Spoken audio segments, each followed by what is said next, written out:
quite a surprise waiting for President Donald Trump, Melania Trump, Mike Pence, and Karen Pence when they arrived in North Carolina to celebrate the life of Reverend Billy Graham, the well-known evangelical pastor. The president, vice president, and their wives were escorted by an exceptional guest who was also there to pay respects to the fallen.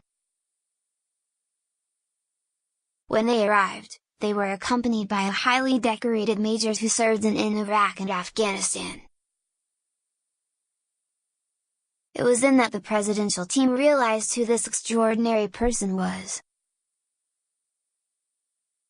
It was none other than West Point graduate, Edward Graham, the grandson of Billy Graham.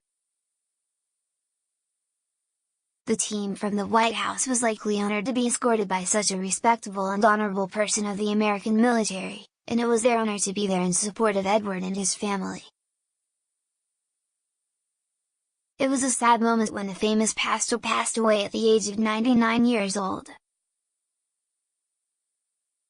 He lived a life of service, and multitudes of people paid their respects. Billy Graham touched many hearts along his way in America. His family and followers will miss him. Daily Caller reported on Edward escorting Trump and Pence. As POTUS walked to the tent where Graham's family and dignitaries were gathered, he was met halfway by a uniformed army major. The two saluted each other and the major escorted the first and second families to their seats. What many watching may not know is the identity of that man. He is Billy Graham's grandson, Edward. Edward graduated from West Point and served 7 tours in Iraq and Afghanistan, where he was once injured by shrapnel from an IED. Graham was also in Washington, D.C., for his grandfather's service at the United States Capitol. Graham stood for hours, shaking the hands of all of those who were there to pay honor to Billy Graham. Edward's father, Franklin Graham, told the Daily Caller, "These people stood outside for us and for my father." He continued, "I will stand here for them. We love them and so does God." Emotional and inspiring service for Reverend Billy Graham. He will be missed. As at Franklin_Graham said, "I can only imagine what it was like for my father to step into heaven. And there was the Lord Jesus Christ there to say, 'Well done, good and faithful servant.'" Vice President Mike Pence, at VP, March 2, 2018. Edward shows great respect for the country that he served.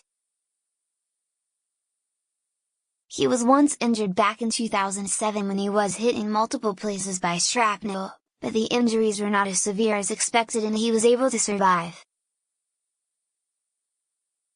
Edward Graham also shows exceedingly high amounts of respect for everyone who loved and enjoyed the work of his grandfather, Billy. There's a lot of love and respect in that family that many can learn a lesson from. Edward is a decorated major, and there's a lot of information about him that many people may not know. This particular set of information dates back to 2007 and comes from the Christian Examiner, Captain. Edward Graham, the youngest son of evangelist Franklin Graham, was wounded while on active duty in Iraq. Graham, a 27-year-old Army Ranger and West Point graduate, sustained shrapnel wounds to his arms, legs and back in Iraq, but his wounds were not considered life-threatening. Graham was reportedly recovering at an undisclosed hospital, according to news reports. "We know that he is fine and has asked for prayers for his men," Jeremy Bloom, a spokesman for Franklin Graham, told the Citizen Times newspaper in Asheville, N. C.com, adding that he had no more details on the incident. Rangers aren't allowed to disclose much information, even where he is. Franklin Graham, head of the Samaritan's Purse International Relief Organization, revealed the news of his son's injuries during his March 3 message at Mission Fest in Toronto, the Charlotte Observer reported a week later. Asheville resident Glenn Wilcox, a close friend of the Graham family, told the Citizen Times that Edward Graham is serving your second tour in Iraq and that his father is extremely proud of him. "He's a very fine, outstanding young man, but very tough and very sure of himself," Wilcox said. "I've never met anyone I was more impressed with than Edward. And he loves it. He's really committed to the United States, to West Point, and to doing his job the very best he can. It must have been an honor for Trump and Pence to meet such a respectable military soldier, just as much as it was honorable for Edward to meet the President of the United States and his Vice President."